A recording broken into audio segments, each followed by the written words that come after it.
muslim mukmin. 12 itu apa saja? Nah ya. Tapi sebelumnya kita baca hadis Nabi. Bismillahirrahmanirrahim. Bismillahirrahmanirrahim. Qala Rasulullah sallallahu alaihi wasallam.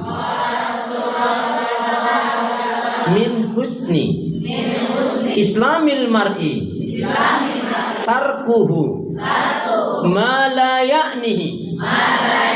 Min husni Islamil mar'i tarkuhu ma la ya'nihi. Dari kebaikan Islam imannya seseorang, ia tinggalkan hal-hal yang tidak bermanfaat bagi dirinya. Lu masih ingat inspirasi doa Nabi Daud gimana? Jangan tanya doa yang mana, doa yang mana. Inspirasi doa Nabi Daud gimana? Ya Allah, kok lupa sampai rombongan semuanya, dari binaan sampai ya Allah, ya Allah. Bismillahirrahmanirrahim. Ya Allah, aku berlindung kepadamu dari hidup dan kehidupan yang tidak kau berkahi, tidak kau ridhoi, tidak kau rahmati, dan tidak kau cintai. Ya sabar toyo. Ya Allah, aku berlindung kepadamu dari hidup dan kehidupan yang tidak kau berkahi, tidak kau ridhoi, tidak kau rahmati, dan tidak kau cintai. Habislah orang ini. Kalau orang ini hidupnya nggak diberkahi, nggak diridhoi, nggak dirahmati, nggak dicintai Allah, untuk apa hidup? Uplek saja masalah dunia harus seperti ini. Ini nanti dengan satu pertanyaan, masih ingat?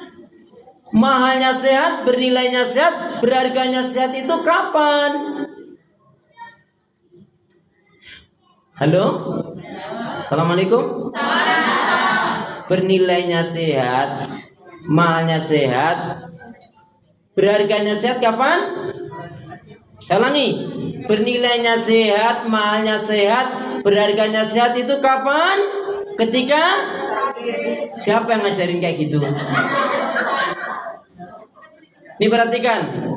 Jadi bernilainya sehat, mahalnya sehat, berharganya sehat itu adalah ketika Allah beri kita kesehatan, kita gunakan untuk kebaikan ibadah dan amal soleh. Itu baru keren. Itu baru bernilai.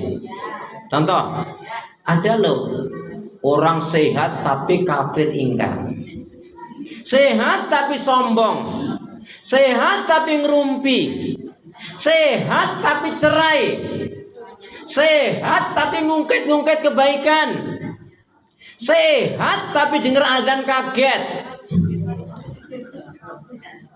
Zaman sekarang ini termasuk yang kebolak-balik ya. Saudara-saudara kita yang mu'alaf dengar azan Allahu Akbar, Allahu Akbar, mereka tersentuh hatinya, masuk Islam. Atau dengar azan para mu'alaf masuk Islam. Yang ini yang Islamnya sudah lama dengar azan malah kaget. Sudah tahu 5-10 menit lagi azan, malah godak-godok, gorang-goreng, nyuca-nyuci, mopas mepes, nyetrika-nyetriki. Ya mesti sholatmu berantakan, mesti sholatmu terlambat. Ya. Jadi saya ulangi, mahalnya sehat, bernilainya sehat, berharganya sehat itu ketika Allah beri kita kesehatan, kita gunakan untuk kebaikan ibadah dan amal saleh. baru. Wa idza faraghta fansab wa ila rabbika. Ini kaitannya dengan kunci kebaikan. Ada yang masih ingat kunci kebaikan? Apa itu kunci kebaikan? Bismillahirrahmanirrahim. Bismillahirrahmanirrahim. Kunci kebaikan. Kunci kebaikan. Hendaknya kita selalu menyibukkan diri dalam kebaikan, ibadah dan amal soleh. Inilah kunci kebaikan. Hendaknya kita selalu menyibukkan diri dalam kebaikan, ibadah dan amal soleh. Kenapa? Sebab jika kita tidak menyibukkan diri dalam kebaikan, ibadah dan amal soleh, maka syaitan yang menyibukkan kita dalam maksiat dan dosa. Alladzi yuwaswisu fi sudur. Kalau yuwas itu artinya setan menggoda. Tapi yuwaswis sampai mati. Jadi kalau orang tuh belum mati, ketika dalam keadaan sakaratul maut itu nggak ditinggal oleh setan. Sampai orang itu betul-betul mati baru ditinggal. Kalau yuwas kan hanya goda, sekali goda nggak mau sudah ditinggal. Tapi yuwaswis selalu sampai mati. Maka itulah kenapa kalau ada di antara kita orang tua, saudara kita, teman, sahabat kita, kok dia dalam keadaan sakaratul maut, sebaiknya ada yang membimbing talqin. Makanya kalau bisa jangan sampai kita ya jadi kalau bisa Bu, ingat-ingat nih, jangan sampai kita sakit atau saudara kita sakit sampai masuk ruang ICU. Karena nggak ada yang bimbing, nggak ada yang ngejagain, sangat terbatas. Bu, alangkah bahagianya ya ketika kita menjelang mati, orang-orang yang kita cintai, kalau suami ya istrinya, kalau istri ya suaminya, anaknya. Kemudian di saat itu ada yang mentalkin la ilaha illallah, ada yang membacakan ayat Al-Quran, terserah membaca surat Yasin kah, surat Al-Kahfi kah, surat Al-Ikhlas kah, surat Al-Waqiah, silakan. Kayaknya nikmat deh Bu. Ya, makanya kalau bisa itu mati jangan sampai nyusahin orang Bu. Gimana caranya biar mati nggak nyusahin orang? Kalau betul-betul tahu mau mati, beli kain kafan sendiri. Ya nggak usah gali kubur sendiri, nyuruh orang suruh gali kubur, ngasih uang, siapin kain kafannya.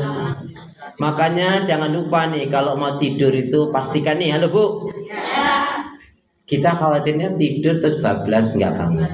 Maka apa? Jagain.